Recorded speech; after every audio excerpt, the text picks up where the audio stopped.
Don't forget to subscribe to Basement Tales. Just go on Apple, iTunes, or wherever you get your podcasts and hit that subscribe button. We release a podcast every Thursday. That way you'll be sure not to miss an episode.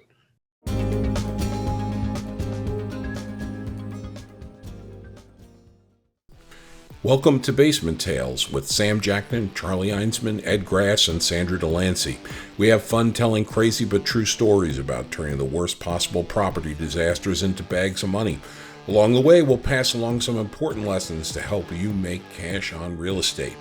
Sam and Charlie walked away from cubicle hell 25 years ago. Starting with no property, they created their own Clear Sky group of companies, sold hundreds of houses, bought dozens of rentals, and made millions in hard money loans.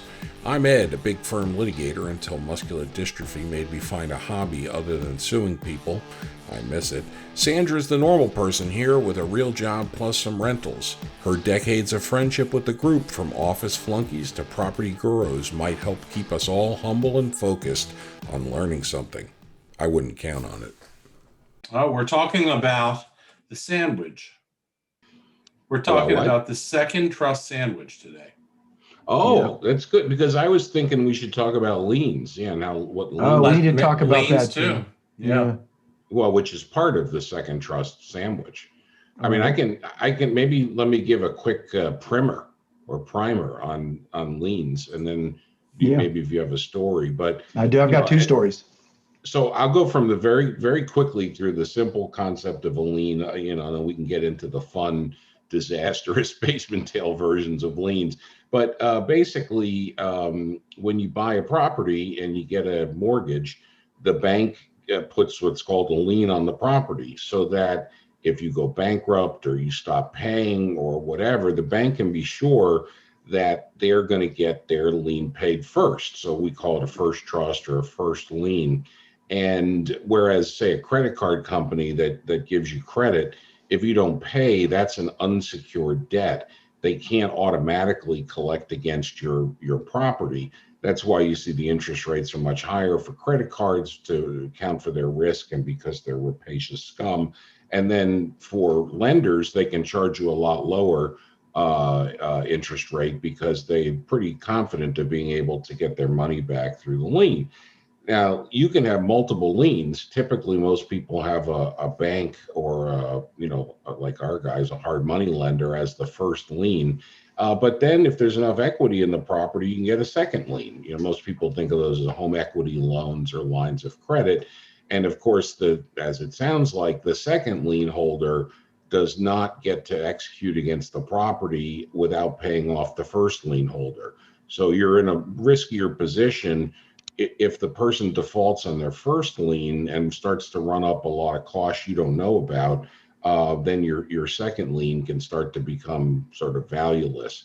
There's a lot of other liens that can go on. There's federal tax liens, and this kind of that we might want to talk about how you deal with that. If a homeowner gets into tax problems, the federal government can get a lien against a property and can sort of get into first position. Even in front of a first mortgage holder. There are mechanics liens. If somebody's doing work on a property and they don't get paid, they can put a lien against the property. Homeowners associations can put liens against the property, and that's where it kind of gets fun. Particularly if you're at a foreclosure auction, you got to know, what are you buying? If you buy a first lien at a foreclosure auction, that will typically wipe out all the liens above it. And it gets a little bit more detailed than that. So with that basics, I think that covers the basic concept of a lien. And now we can talk about the squeeze. Yeah, it's called the second trust squeeze. And so, Ed, that was a good explanation of the liens for all you guys out there now. And that brings me to two stories that I have for today. And they both involve foreclosure auctions at the courthouse steps. And they both involved second liens. So in Virginia, obviously, it's a trust deed state. So these are called trustee sales, and these are houses that get auctioned off at the courthouse steps because the owner of the property is not paying their mortgage. And in this case, there was a second trust that went to sale today. And some of the bidders actually knew that it was a second trust. There was about 10 bidders, And when you buy a second trust at the courthouse steps, it's always subject to the first trust. So you have to know the first trust payoff. Well, in this particular case, I kind of knew the first trust payoff, and I'll go through the numbers with you guys. It was the first trust was originated in March 2003 for $148,000. And so I did a reverse amortization schedule on it. So there was about $100,000 left on the first trust. Okay. So this auction was a second trust auction being subject to the first trust. So of course, the trustee does not have to announce that this is a second trust auction. Everybody there has to be buyer beware. You've got to know that it's a second trust auction. Well, the second trust was $37,000. The foreclosing trust was only $37,000. So that should have given it away right there that this is not a first trust, but lo and behold, it did not give it away. The opening bid was $40,769. Well, the property had an aftermarket repair value of $365,000. Well, one of my competitor bidders was nice enough to bid the second trust up to $260,000. Oh. So he bid it to $260,000. So if you add that into 100, he bought a $365,000 property for $360,000 as is, with an occupant in there because the house was occupied. Oh, wait, Some Charlie, person- what do you think happened? He probably thought he was in the first position or something, right? He He didn't know it certainly was a did. second trust. So what I Well, did, are you going to tell us how we can find out, whether, there is a first trust or not? Good question. that's a great question. So what you need to do in order to find out if there's a first trust is, if you're going to go to the courthouse steps and bid, you need to actually do a title search on the property if you're not sure if it's in first trust position. 9 times out of 10, the foreclosing liens are first trust. But in this case, it was very obvious that the foreclosing trust amount was $37,000. So that should pop up a red flag right there. So a title search should have been done. I did the title work myself. I looked it up. That's how I knew the first trust had approximately a $100,000 payoff. So then what I did is I stayed at the auction because the guy that bought the house was a new bidder and I didn't recognize him. So I wanted to stay, I was just curious to see what the heck he was doing, what he was thinking. And so I sat there and I talked to him for a little bit and I said, hey, congratulations on the purchase, just being nice. I said, what do you plan on doing with the property? I said, you going to fix and flip it? He goes, no, I don't think I'm going to fix and flip it. I'm going to use it as a buy and hold. I said, well, that's kind of weird. I said, there's an occupant in there not paying their mortgage. I said, you're going to have to probably get rid of them. I said, what are you going to do with it? He goes, well, it's a 1031 Starker exchange. And I had to find a property that's a replacement value for my 1031 Starker exchange. So he went ahead and Starker exchanged himself into an alligator. And so he's just gonna be down. I mean, between repairing the property, getting the occupant out of there, he's already down $30,000 or $40,000 from the get-go. And this poor guy didn't even realize that he bought a second trust. Oh, wow. And so- 1031 Stalker Exchange. Yeah, so I can jump in and be the cheap lawyer here. So basically, the backstory is real estate people make a lot of money. And so they have a lot of money to get Congress to pass a lot of laws that help them out. Oh, So I feel a flavor here. Yeah. I feel know. a flavor. All right. Well, let's put it this way. I'm sure some of our people listening own stock. So if you own IBM stock and you say, well, I think Apple's going to do better, you sell your IBM, you buy Apple, you have to pay taxes on the amount that you gained on the IBM stock. So you'd think, well, if I sell an investment property because I want to buy a different investment property, I'm going to pay taxes on my gain on that first property. But the lovely people in Congress, I'm sure it had nothing to do with political donations, created something called a 1031 exchange. That's the portion of the code where basically through a convoluted process of escrows and things, it's doable. You can hire people to help you do it, but you sell the first property and within a certain period of time, you have to put the money in escrow and buy a replacement property. And if you meet the criteria for the replacement property that's sufficiently similar and the price and this and that, you don't have to pay tax on that initial sale. So you might have bought the first property for 200,000, you sell it for 300,000, you buy a new property, say even for 300,000, no taxes. And if you keep doing that, or you just wait to sell the property, you can pass property tax free oftentimes to heirs. So that's because of the time frames involved. Probably this guy figured, hey, I'm pretty smart, I understand I got to do a 1031 exchange, but he felt some pressure to find a property that would meet the criteria. Why he sold the original one, we don't know, but that's yet again one of the powerful tax incentives of owning property, flipping it and rolling it around. Right. So is this also known as like a like kind exchange? Yes, that's it. Yep, same thing, like kind exchange. Okay. And so the difference is, in a 1031 exchange, you have to have what's called a 1031 Starker exchange agent to actually handle your money, because you cannot touch that money. And then you tell the 1031 exchange agent where to put the money to buy the next asset. So in this guy's case, in my story, he actually probably saved, who knows, a lot of money in taxes. But what he didn't save is he's losing money in the equity portion of this deal.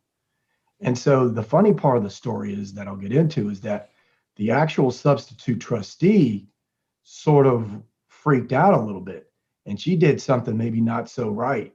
And that the way it works is that you pay a non-refundable deposit when you buy the house. And the way it's worded is that you pay a 10% deposit of the loan amount or the bid amount, whichever is lower. So in this case, it was a $37,000 second trust. So the deposit should have only been $3,700. Well, this guy bid it to $260,000. She made him give up $26,000. So why she did that was because she doesn't want this guy to walk from the deal. Because if he walks from the deal, he loses that $26,000. But she should have only had him give her $3,700 because that's what was in the ad. And so I was around for that, and I know why she did it. She did it because she didn't want him to walk. So stay tuned for this one.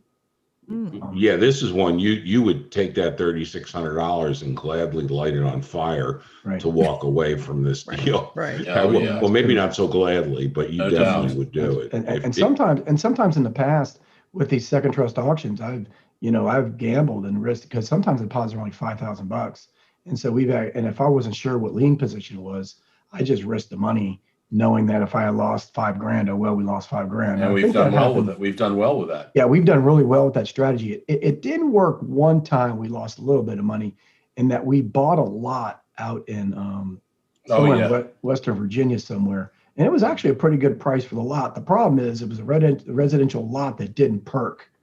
So when we found out, it was a nice lot. It was just very low to the ground. It was low to the ground, didn't perk. So I lost that deposit. But that was the only time in 17 years that we'd actually lost a deposit. What about first trust though in that scenario? So just to quickly say again, what you did is you went to the registry of deeds site and looked up the property, and it's really not that hard to figure out if you have a little background in it and look.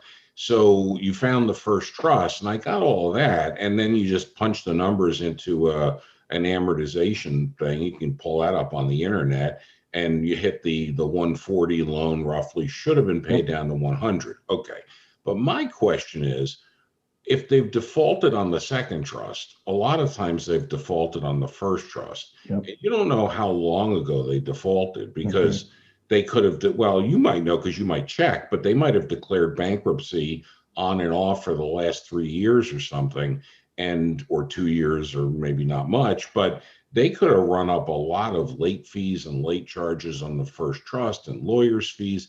Hey, is there any way to know about that, or are you risking that 100,000 could actually be 160 because of that? No, that's a great question. So usually what I do is I'll do the negative amortization schedule. So in this case, it was March 2003, and luckily enough, on the land records, it had the interest rate. So it was which it doesn't always. Which it doesn't always, right? So it was a 6.25% loan back in March 2003, and it was a 30-year AM schedule. So the payoff was right around 100,000 if she was current, to this month and year. So then what you do is you do 100,000 plus late fees, plus lawyer fees, plus whatever. So I had an all in of about 110 to 115. Now, getting back to your question is that there was not a substitute trustee filing in the land records for the first trust. So that told me two things. Either she was close to current, or the owner was close to current on the first trust, or the first trust really didn't care and that they wanted to run up these late fees and this interest charges on a $100,000 loan that where the property's worth about 365. So Right. either one of those scenarios is in effect here because there was not any substitute trustee In which filing. case, if they run up the fees and all that, the person who purchases it has to pay up all those fees. Right. Right. So Yeah. they got to bring it. So they either got to do a subject to on the first, which means bring it current and keep paying the first, or they just got to pay the first off. It's up to the buyer to do whatever they want to do.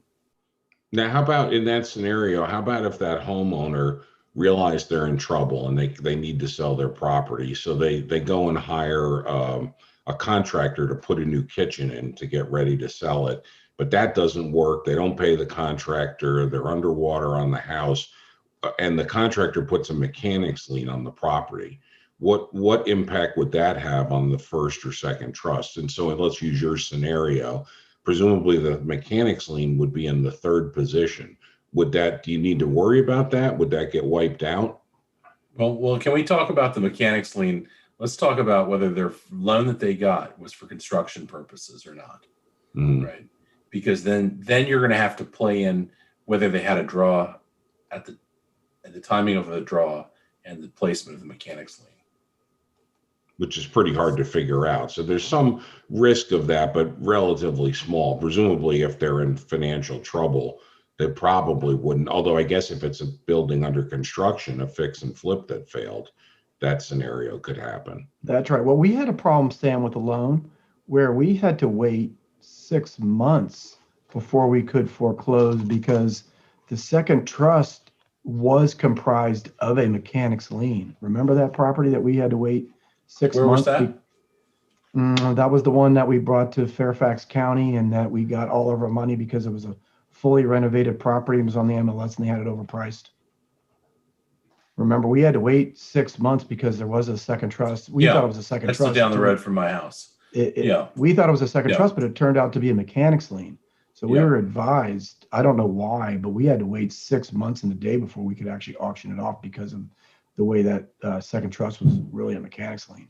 Yeah, I'm certain it was related to the ability, to get an insurable title. Oh, right, for that because you wouldn't know when the draws were on that. But does the mechanics lien have to at least be filed in the record? It does. Or could it? Has to be on title. So like in the normal course, when you're a lender, someone, you're going to advance another $50,000 on a project. You do a bring down of the title to see if there's any mechanics liens.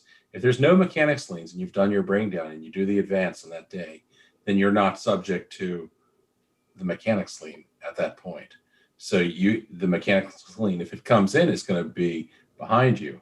So if you're a lender and you don't do your bring downs and a mechanics lien is placed on the property and then you advance more money to your borrower, then in fact that mechanics lien is between you and those additional draws that you put out there.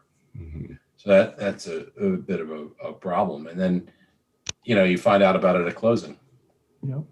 And that the payoff may not be adequate to pay you off in full because you need to send them a partial payoff net of your construction advance. Interesting. Yeah, that's not a happy surprise at closing. Oh no, none of this is. And then one of the problems you have as a lender is how much do you trust the contractor with the documents related to the mechanics lien? If the contractor signs that everything is paid, you mean that's a one release, thing. a lien release? A lien release that everything is paid, that's one thing. But underneath the contractor are subcontractors. If they haven't signed the lien release of their own, then you only have the one overall contractor's lien release. It may not be enforceable. That subcontractor can go and get a lien anyhow against you. So you have to be cautious, right? on where you are in the total process, and how much you trust the releases and the subs and all these things. It does become more complicated. It definitely does. And so that brings me to the second trust sandwich story that I've got to tell you guys. And it's actually I feel a little bit bad about it, but I got to tell you what happened. So there was another property at the beginning of the year. Matter of fact, it was the beginning of 2020 that we were at an auction, and I knew it was a second trust. And in the same context, I also knew the first trust payoff plus the fees. So in this case, the fully loaded first trust was about $120,000. And so what's been happening at the courthouse steps lately is that people know that I do my homework. And so what they'll do is they'll jump on me and bid. They'll jump on me and bid because they know that I know if it's a first trust or a second trust. And it's like a stalking horse. Yeah, it's like a stalking horse. So they jump on my bid. Mm-hmm. And they've been doing this for about a year and a half, 2 years now. So in this particular case, there was a property on Fullerton Road in Dale City. And you should know that property, Sam, because we own it to this day. But let me just tell you the story of what happened at this auction. So I knew the first trust, and I knew that the foreclosing lien was a second trust.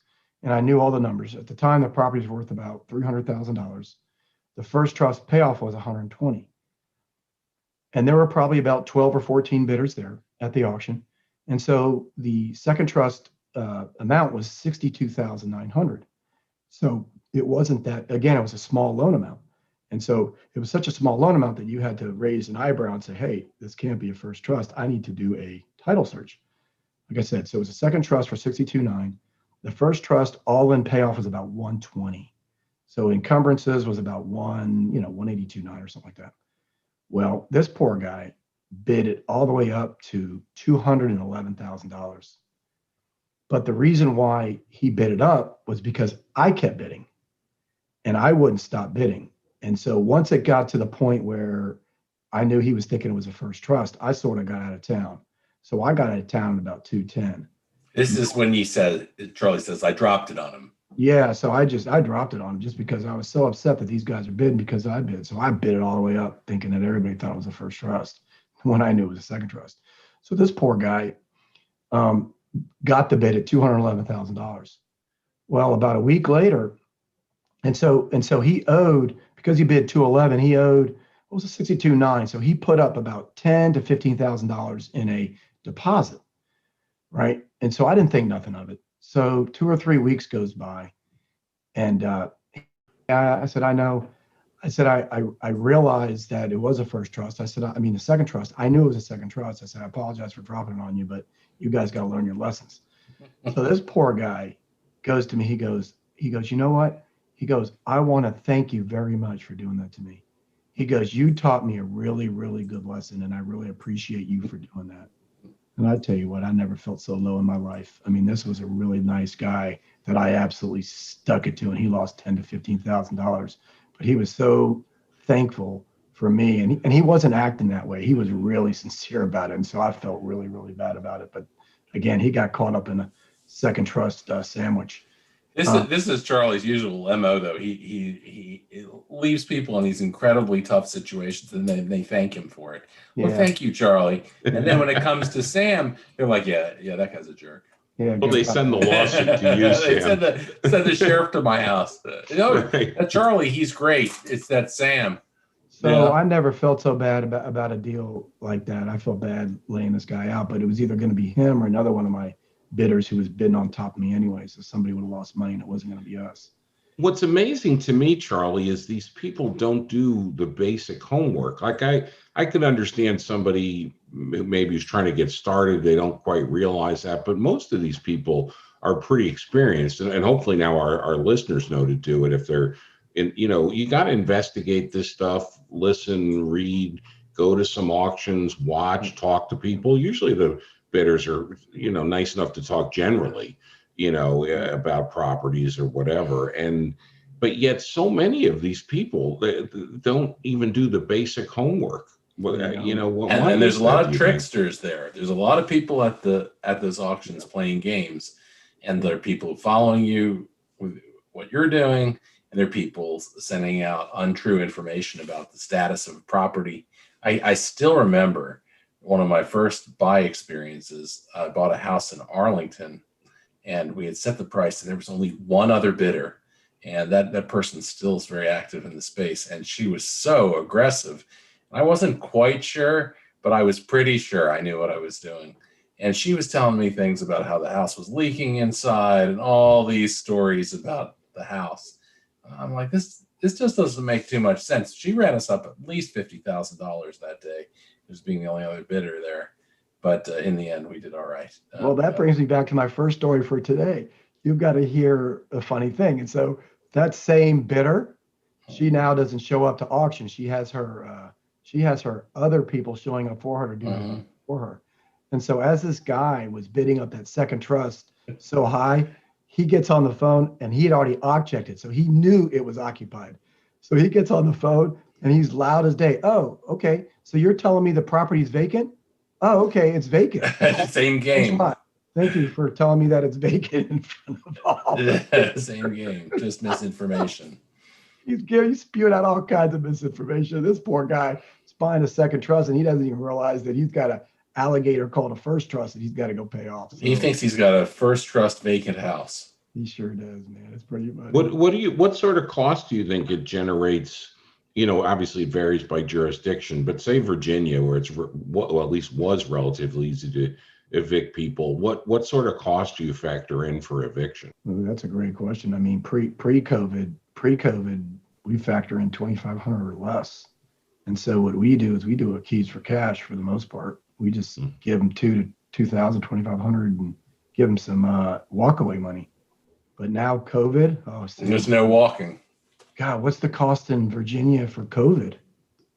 You still can't evict anybody. So Right. what's the cost? And Maryland, It's incalculable. DC. What's the return on your investment when you can't get any money from it? Oh my Someone's God, living. DC is at least a year, if not a year and a half. So Ed, I mean, from a normal legal perspective, it's $5,000 to $7,500 to get them evicted. But then you've got the carrying costs and all these other costs of somebody in your house. So let's just say Rent-free. your guy you saw get the sandwich today. If he buys the sandwich and he finishes because he can't just walk away from his 26,000, and he says, "Oh, I'm going to put this into my real estate portfolio." When do you think is the first day that he'll get possession of that house? He's got and tell him what happened to the owner. The homeowner has now sold the house for more than the retail value of the house. The homeowner gets the check from today's sale and will be living in the house and have no obligation to leave the house, I think, in Virginia, probably at least until next year. Oh yeah, the biggest winner was the homeowner because the second trust bid was $260,000 plus 100 on the first, or 110, and the house is only worth 370.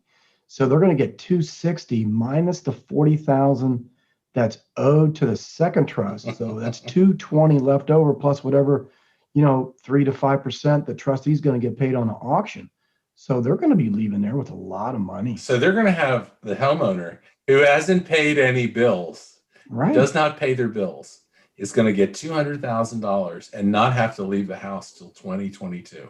Yeah. And the key point is they're relieved of the first trust obligation, right? The fellow who bought it, he buys the second trust subject to the first, which means the buyer, the auction buyer, is now legally responsible to pay the first. The original home purchasers free and clear. They're free and clear with a $200,000 check and a COVID rule that keeps them from being evicted. Right, and they don't need to maintain the house. The roof starts leaking. Whatever, just move the furniture around. Hey, as I always tell my buddies, man, I love this country. I don't even understand what's happening here. I don't even understand how this happened.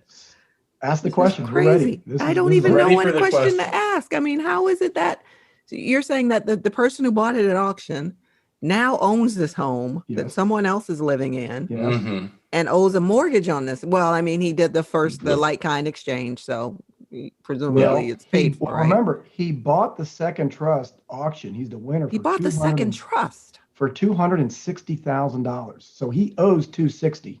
Right today. Maybe it's that's what I don't understand. How It's does going to he have to own- be in cash because no bank is Oh. going to finance him as a second trust for that big amount I'm when they getting know. it now. So he just owns the second trust. Yeah, now he still has to deal with the first trust. Right. So the guy who's living in the house now With the and is check. getting his $200,000 Should pay check. him back though. No. But that's not going to No. happen. No. Nope. No. He's free and clear. And actually, the 200,000 is definitely the homeowner's money. No question of that doesn't get reversed. The second trust buyer pays off the second, but the second trust guy's got to pay the first. If the second trust buyer doesn't pay the first, he'll lose his right to the house. Right. But then the first trust will foreclose on the house. Right. And then he's out a big bag of sausage. But the second trust, he can foreclose on the house once the moratorium is lifted. Oh, Right. He can evict. He owns, well, He can evict. He has ownership He has the rights. deed to the house. Yes. He has the deed to the house. He has the first trust that's his obligation. He has a first trust mortgage that's his obligation now. And he's got a non-paying tenant. and he Right. got the first trust. How? So he had the Because second when trust. you buy the second, you buy it subject to the first. You get the first as a booby prize. Right. And these substitute trustees who are actually lawyers, most of them, do not have to disclose anything about the title. They don't have to disclose anything. They prefer not to because it opens the door to, oh, you didn't tell me this, but you told me that. So they just like, you're on your own. It's an as is, where is by. And so this guy is going to get, he's going to be surprised in the next week once the title abstract comes back. The subject to means you get it subject to the first, but they paid the first off because the money that they got from auction went to pay that guy. No, the money that went to the auction. Well, how did he get how did the first trust get the check for 200 and whatever? They're not. The owner gets it. The owner. So let me simplify it this way. Let's say the first trust is 100,000. Let's say the second trust is 150,000, and the buyer at auction bids 250,000. So the first 150,000 goes to pay off the second trust. So now the bidder owns the property subject to the first trust. So the bidder can either pay it off or pay the monthly, mortgage, whatever the monthly mortgage payment is.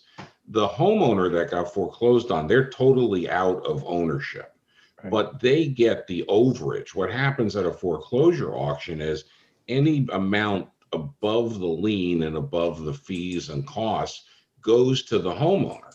So in this scenario I just described, 100 first, 150 second, 250 purchase price, 100,000 would go back to the original owner. Right. So the bidder has paid off the second trust, but still owes the first trust. And so normally then the buyer who bought the property would at least be able to evict the original homeowner. But because of COVID rules, the original homeowner is totally no longer responsible for that house in any way, Right. but they can't be evicted. And so the buyer has, I think we can officially call that the shit sandwich, not just the sandwich, because they've spent everything to get nothing. If the buyer actually realized what they bought today, they would just flip out. That is the proverbial shit sandwich. Right. Exactly. And that's how you show up uninformed. You show up uninformed at a legal event that's complicated with a bunch of competitive people, and you may get one of those sandwiches. Now, one other thing we have to clarify is that if there were any other junior liens below the second trust, they would get paid before the owner. So if there was a third trust or HOA liens, they would get cleaned up, and then the owner would get the difference of that money. Now, in this case, the absolute shocking thing in this case, there's two things. Number one, there was no substitute trustee filing for the first. So that tells me the first might have been current. And just as important, there were no HOA liens on the property, which that absolutely shocked me. So the only thing on title on this property was a first trust and a second trust, and that was it. That title was clean. And so it was just amazing today. It was an amazing day, to say the least. The most surprised person is going to be the homeowner. when the check shows up. Oh yeah, the original because homeowner. the homeowner has no idea how this works, and they're just hunkered down and happy to be living for free. Right, and just to make matters better or worse, I was so concerned about a $37,000 second trust, and I knew the first trust, that I absolutely did a obituary search on the owner of the house to see if they had maybe died, and that maybe they got the life insurance for the mortgage life insurance and the first trust was paid off. That's how weird today was. And so there was no obituary for the owner. So I'm assuming that person is alive and kicking. And there was no HOA liens. So that tells me the HOA is being paid. So the owner of that house is alive. You don't think that's the owner that's living in the house? I think so. Oh, okay. I think so. Yeah, because the other thing, owner became a tenant now. Well, yeah, but the other thing that wasn't in the MLS were MLS listings for a lease. So that the person occupying that house, I'm 90% sure was the owner. So you're right. Yeah. Wow.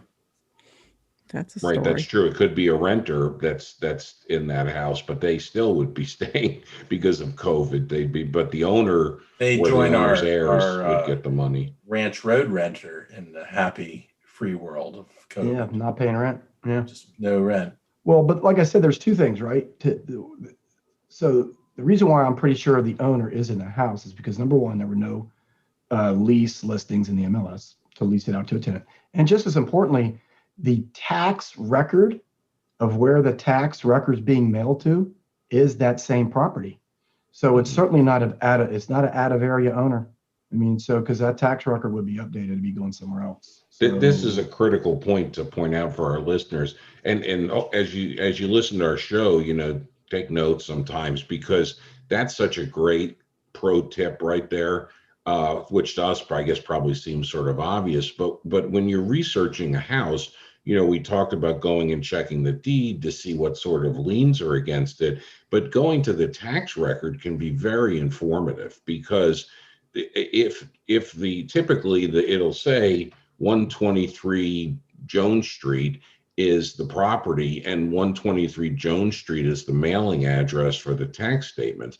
Well, it's probably an owner occupying the house. But if it's 123 Jones Street and it's sent in Virginia and it goes to Jones Enterprises in North Carolina, then or any other address, it's probably an owner who's renting out that property. Now, you don't know for sure if it's the tax thing is going. There could be a local person who's renting it out, but all of those little things, you can really find out a lot about the property, and all this stuff is free and available on the internet to go search for this stuff and find it out. And as we've talked about, look at these high-end bidders that go there not knowing this stuff. They don't put in the time to know this homework. And if you want to get in on this stuff, you got to do your homework.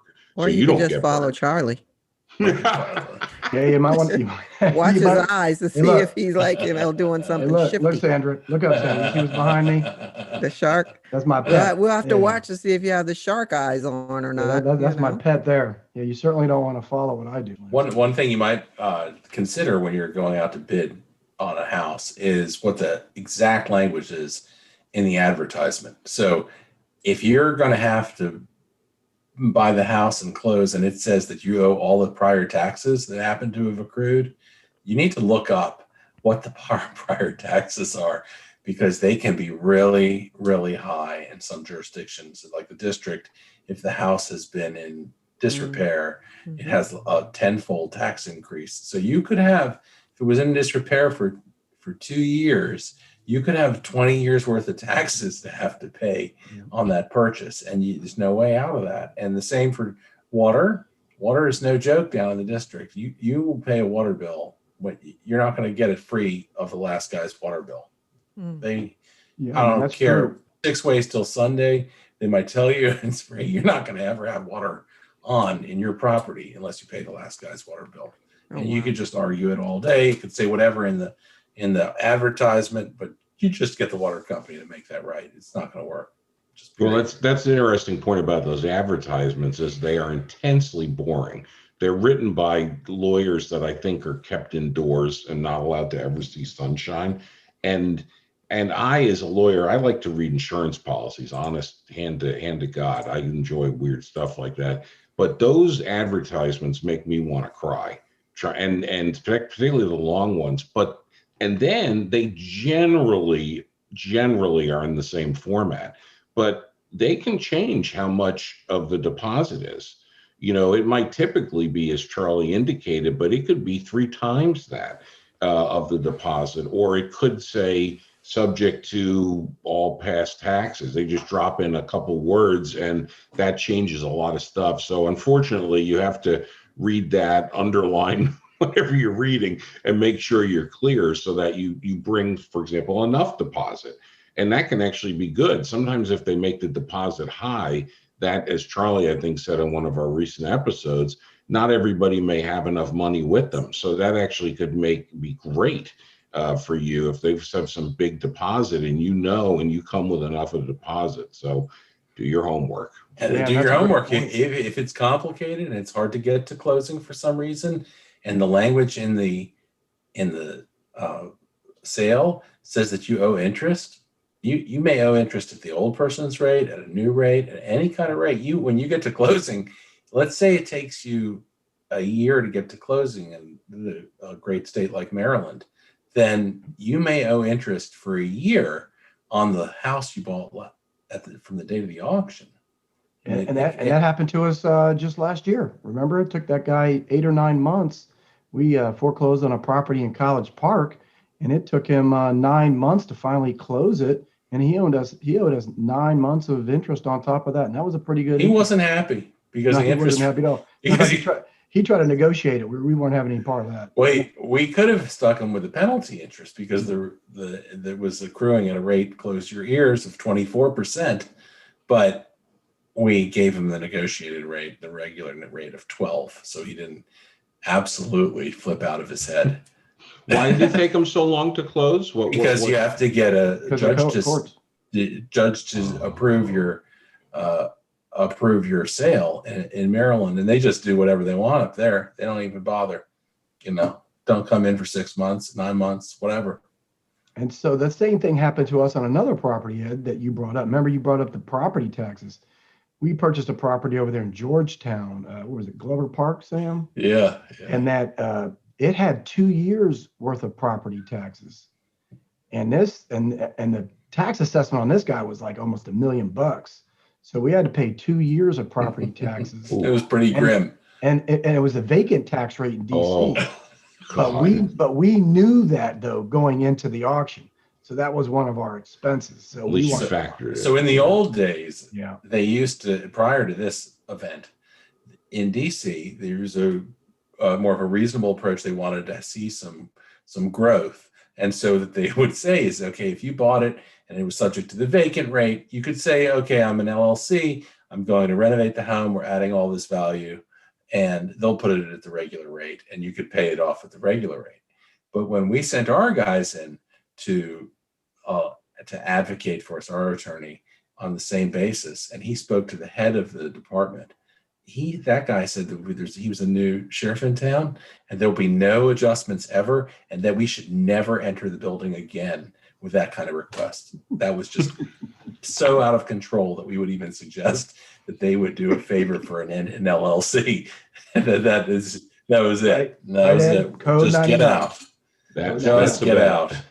That's because technically the law is that only the owner can ask for that correction. So the owner, before you bought it at auction, in theory might have asked, but if they didn't, which is likely the case because they're gone, they ain't nothing you can do. And any accommodation, they have actually in DC really tightened up their processes for better or for worse. I mean, it's better in a lot of ways. Follow everything to a T. I'd say overall it's better because at least you know what to expect. Sometimes it was such a crapshoot, you just never knew. Yeah.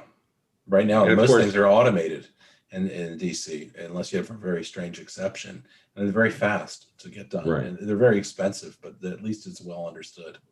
Yeah, and all of this, of course, is assuming you don't get the place and the entire basement is full 2 foot of water and mold. With an alligator. And an actual alligator, which is pretty close to have happened before. Wait, is that So why we call it an alligator? I know Charlie kept saying it. No, we call it an alligator because you're losing a lot of money, as if you're getting bit by an Underwater? Oh, because you you're get bit by underwater. an alligator. Okay. alligator. And you're underwater. Wasn't there an alligator out in that house in Fredericksburg where we went to that prisoner took us to the house the day before We he gotta was hear that arrested? story.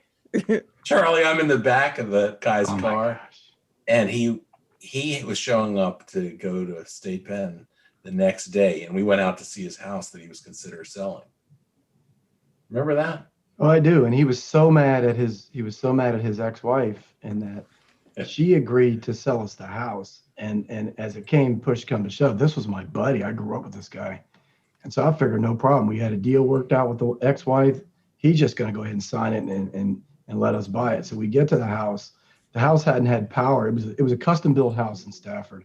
And the house hadn't had power to it for about, I don't know, 6 to 9 months. And so he's showing us around the house. And so he opens that basement door. Oh, We take 2 or 3 steps down. And then there was water. There was water. There was probably about, my guess was probably 3 to 4 feet of water in that basement. Ooh. And there was mold everywhere.